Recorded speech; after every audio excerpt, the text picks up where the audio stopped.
नमस्कार, मी मनश्री पाठक आणि एबीपी माझाच्या या विशेष कार्यक्रमात तुमचं खूप खूप स्वागत। मुंबई ही सतत बदलते आहे। मुंबई ही स्वप्ननगरी आहे हे आपण आजपर्यंत ऐकलेलंच आहे। मात्र आता मुंबई ही भविष्याचा वेध घेते। याचं कारण असं आहे की मुंबईतल्या वेगवेगळ्या जागांवर वेगवेगळी विकास कामं ही सतत सुरू असतात आणि सध्या सगळ्यात जास्त चर्चेत आहे ते म्हणजे मुंबईतल्या धारावीची विकास कामं। मुंबईतली धारावी ही आता विकसित होतीये। मुंबई धारावी पुनर्विकास प्रकल्प हा उभा राहतोय। तो फक्त कागदावर नाही तर तो आता लवकरच प्रत्यक्षात देखील उतरणार आहे। कारण मुंबईचं धारावीचं एक विशेष मॉडेल आता जगासमोर येऊ पाहत आहे। ही तीच धारावी आहे ज्या धारावीने कोविड संकट काळात आपले पाय घट्टपणे रोवून या संकटाशी सामना केला। ही तीच धारावी आहे जी मुंबईतल्या लघु उद्योगांचं केंद्र आहे। ही तीच धारावी आहे जी आशियातली सर्वात मोठी झोपडपट्टी म्हणून ओळखली जाते आणि ही तीच धारावी आहे जी वेगवेगळ्या चित्रपटांमधून मालिकांमधून तुम्ही आम्ही आजपर्यंत बघितलेली आहे। मात्र आता या धारावीचा आणि पर्यायाने मुंबई, महाराष्ट्र आणि देशाचा चेहरा मोहरा बदलणार आहे। आपल्या सोबत याच धारावी पुनर्विकास प्रकल्पाचे सीईओ आहेत श्रीनिवासन सर। श्रीनिवासन जी, खूप खूप स्वागत आहे तुमचं एबीपी माझावर। एकंदरीतच धारावीचा चेहरा बदलणार असं आपण म्हणतो। मात्र हा चेहरा बदलणार असं कैक वर्ष आम्ही ऐकत आलेलो आहोत, धारावीकरांनी ऐकलेलं आहे। खरंच आता धारावी बदलणार का? धारावीचा पुनर्विकास प्रकल्प जो इतकी वर्ष वेगवेगळ्या कागदांवर वेगवेगळी रूपं घेत अवतरलेला आहे तो प्रत्यक्षात अवतरणार का? नक्की प्रत्यक्षात नजीकच्या काळामध्ये धारावीचा पुनर्विकास होईल आणि चेहरा बदलेल आणि त्यासाठी सर्वांचं सहकार्य पाहिजे। एकटा माणूस किंवा एकटा सरकार काही करू शकणार नाही, सर्वांचं सहकार्य पाहिजे। ते मिळालं तर निश्चित आता जो सिच्युएशन आहे, परिस्थिती आहे, ते बघून मला सांगता येईल की निश्चित लवकरात लवकर हा काम सुरू होईल आणि धारावीचा चेहरा मोहरा बदलेल। अदानी समूहाने या प्रकल्पामध्ये एक उडी घेतलेली आहे असं आपण म्हणूयात। अर्थात महाराष्ट्र सरकारचा हा देखील सहयोग आहे आणि आजपर्यंत धारावी पुनर्विकास प्रकल्पाबाबत ज्या त्रुटी होत्या त्या दूर करण्याचा प्रयत्न झालेला आहे। SPV आपण फॉर्म केलेला आहे, स्पेशल पर्पज व्हेकल्स फॉर्म केलेला आहे। काय फरक आहे आजपर्यंतच्या धारावी पुनर्विकास प्रकल्पाच्या आराखड्यांमध्ये आणि सध्याच्या आराखड्यामध्ये? हे जो धारावी प्रकल्पाचा जो सुरुवात झाला होता, खरं म्हटलं तर 1986 त्यानंतर 2003-04 मध्ये धारावी पुनर्विकास प्रकल्पाचा सुरुवात झाला होता। आता आपण 2024 मध्ये आहोत, म्हणजे जवळपास 20 वर्षापासून एक बिड प्रोसेसच चालू होता, टेंडर प्रोसेस। बरेचशा वेळा कॅन्सल केला गेला आणि शेवटी गेल्या वर्षी 2023 मध्ये मंजुरी मिळाली आणि एक फार महत्त्वाचा टप्पा आपण पार पडलेलो आहोत। दुसरा प्रश्न आपण विचारला की काय फरक आहे जुना आणि नवीन प्रकरणामध्ये। पूर्वी फक्त डेव्हलपर ड्रिव्हन प्रोजेक्ट होता। सर्व पॉवर्स किंवा अधिकार हो या सगळ्या गोष्टी डेव्हलपरने करायचं आहे, सगळं त्यांच्याकडे प्रॉफिट वगैरे त्यांच्याकडे जायचं असा प्रश्न होता। परंतु यावेळी आपण थोडासा आउट ऑफ द बॉक्स आपण म्हणतो, जो दुसरं नवीन प्रकाराचा थिंकिंग शासनाने केलेले आहे, ज्याच्यामुळे हे टेंडर प्रोसेसला आपण अंतिम टप्प्यावर आणण्याचं यश मिळालेलं आहे। नंबर 1, डेव्हलपरचं आता एकटा डेव्हलपरऐवजी आता एक SPV स्पेशल पर्पज व्हेकल म्हणजे एक company, Dharavi redevelopment projects private limited, ये कंपनी ये तयार झालेली आहे। त्यांच्यामार्फत हे पूर्ण प्रोजेक्ट इम्प्लिमेंटेशन होणार आहे। परंतु त्यामध्ये महाराष्ट्र शासनाचा प्रतिनिधी पण असणार आहेत शासनाकडून आणि त्यांचा अध्यक्षपणसुद्धा शासनाचा प्रतिनिधी असणार आहे। सो एक महत्त्वाचा फरक आहे। त्याच्यामुळे काय होतं, लोकल रहिवाशांनासुद्धा एक विश्वास वाटतो की सरकार त्याच्यामध्ये असल्यामुळे निश्चित एक चांगल्यापैकी काम होईल आणि त्यांचं अकाउंटेबिलिटी एक तिथे एक राहतो। हा एक मुद्दा आहे।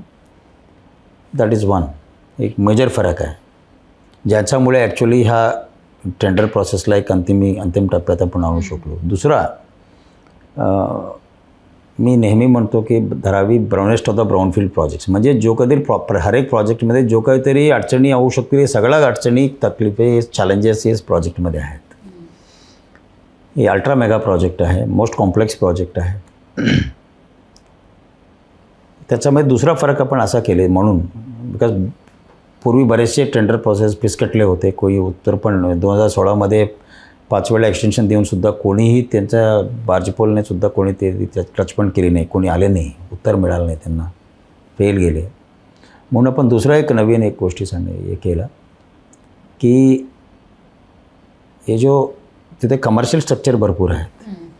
कमर्शियल स्ट्रक्चर असल्यामुळे आपण त्यांना एक नवीन या उद्योग समूहाला धारावीमध्ये जो राहतात की त्यांचा उद्योग आहेत किंवा दुकान आहेत त्या सर्व लोकांसाठी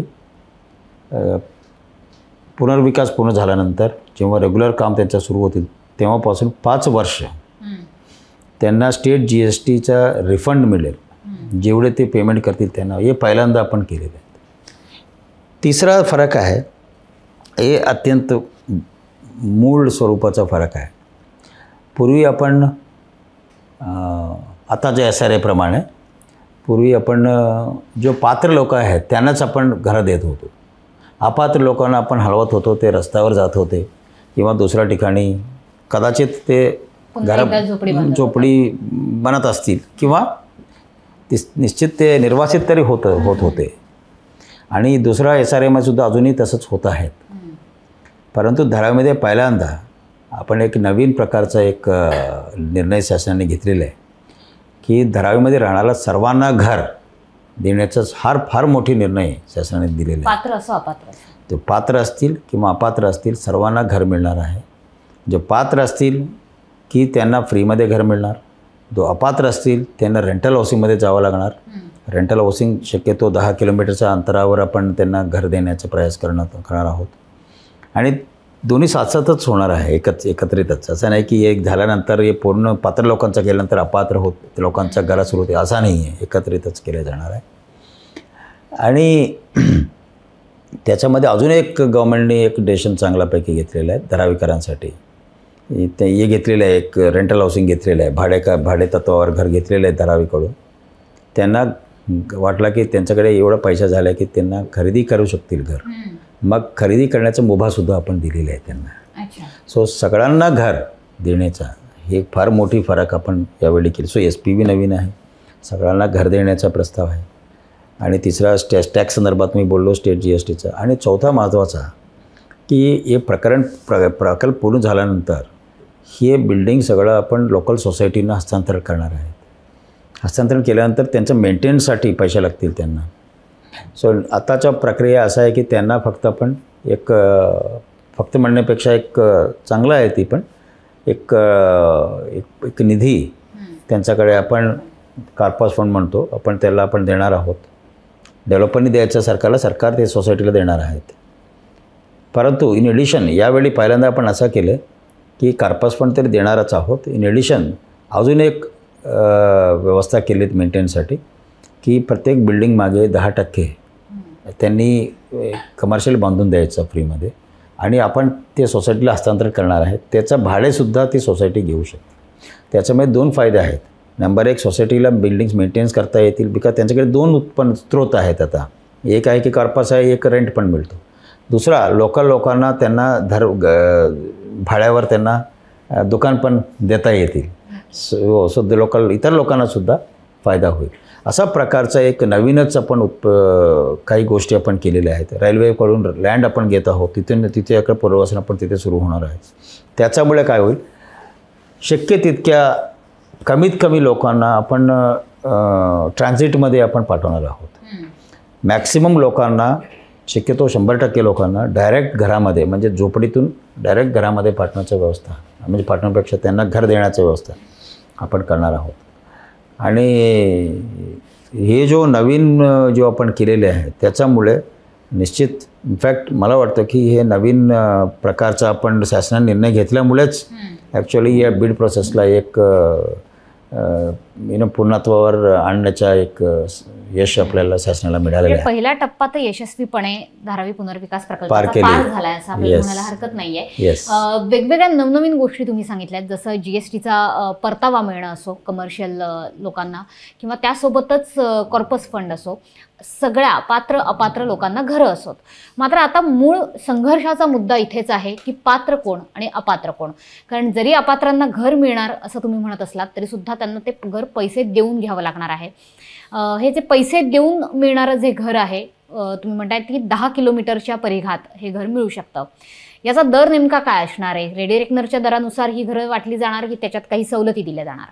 त्यांचं डिसिशन आम्ही घेणार आहोत लवकर, की त्यांचा नंबर 1 एकचं भाडं किती असावे, नंबर 2 त्याच्यावर ज्यांना खरेदीचं तर खरेदीचा रेट किती असावी, दर दोन्ही गव्हर्मेंट फिक्स करेल.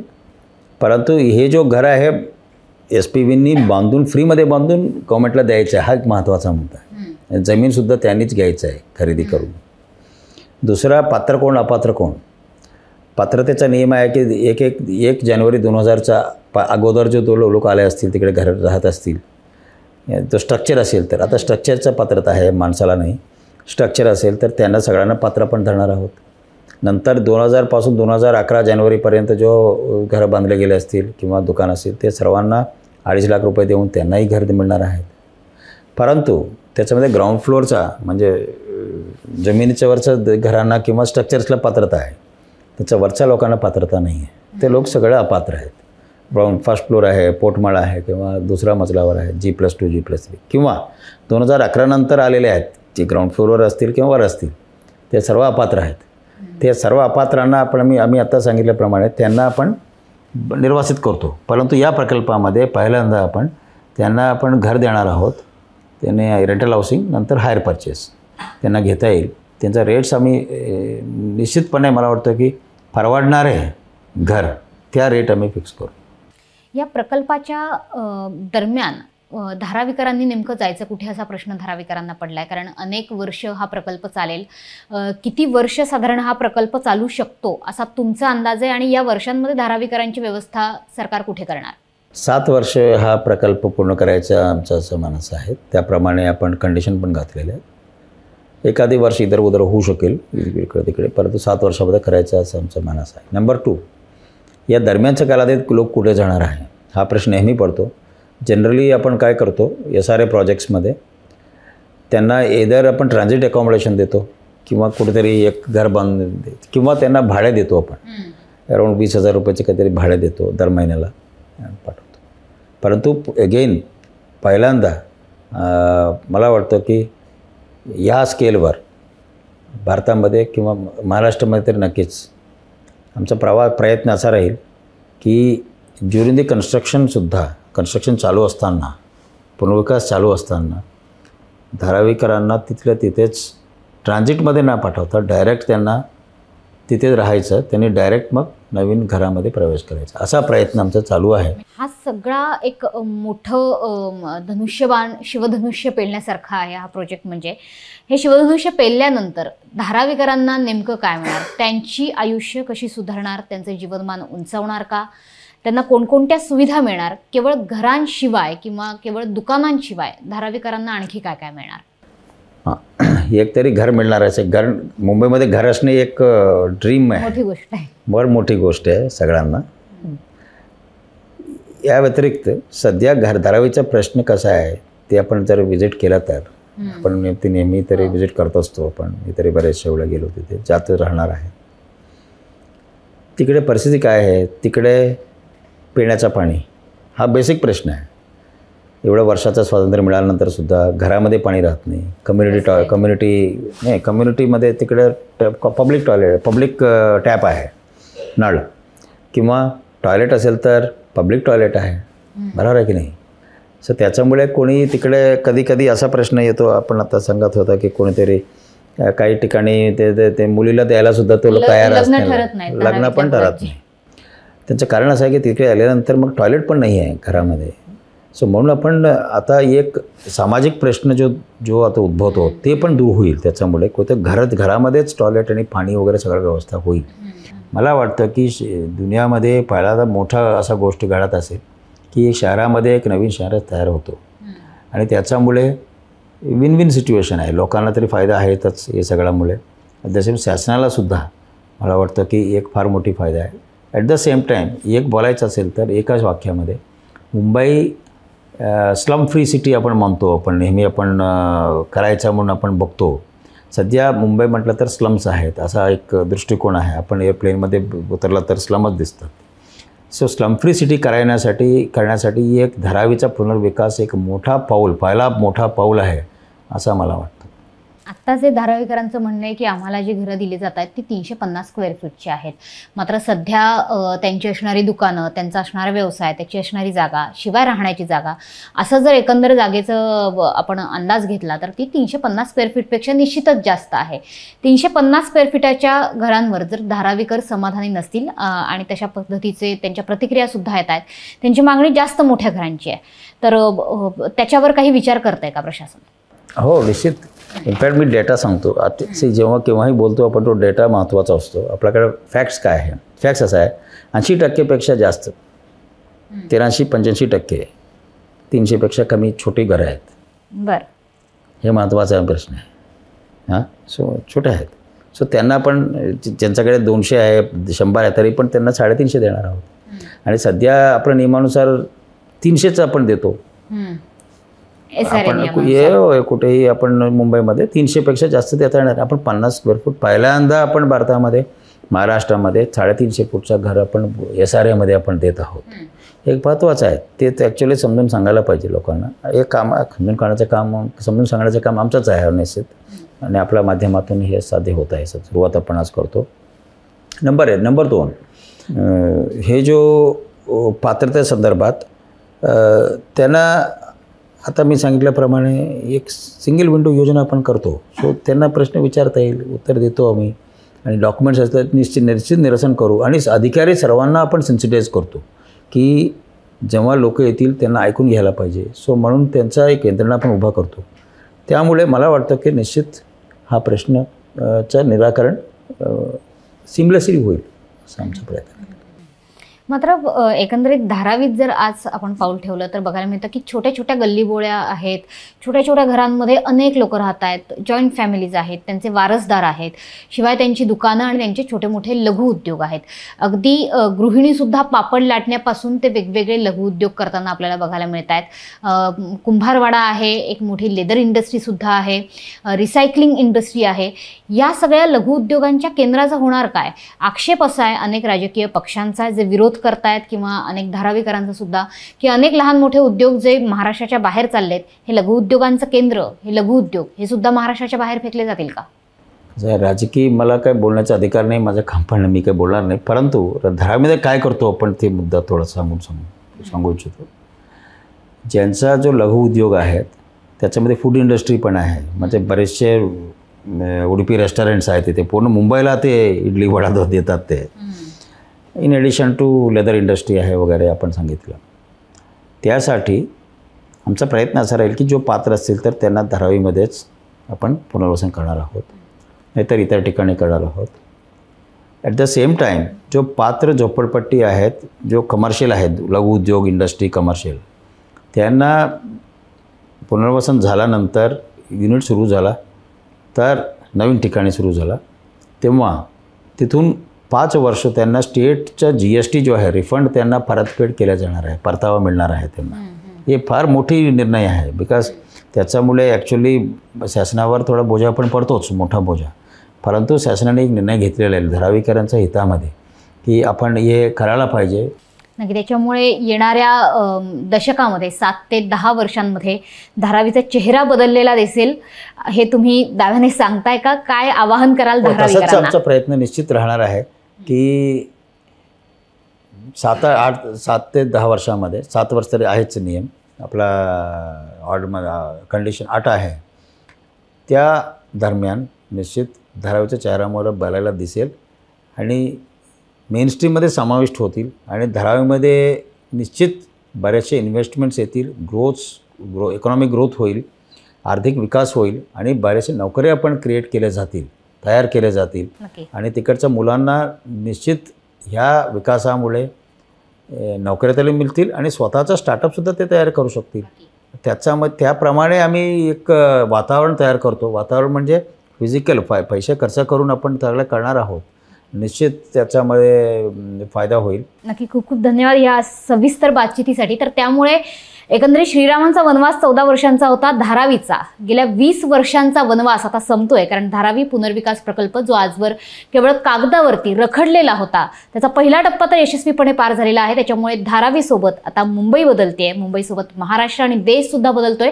त्यामुळे आशियातली सर्वात मोठी झोपडपट्टी ते लघु उद्योगांचं एक स्मार्ट केंद्र अशी धारावीची बदलती ओळख येत्या काही वर्षात आपल्याला बघायला मिळणार आहे. त्याच्यामुळे या परिवर्तनासाठी आपल्याला सर्वांनाच सज्ज राहायला हवं. कॅमेरामन रुपेश आणि अजितसह मनीषा पाठक, एबीपी माझा, मुंबई. एबीपी माझा, उघडा डोळे बघा नीट.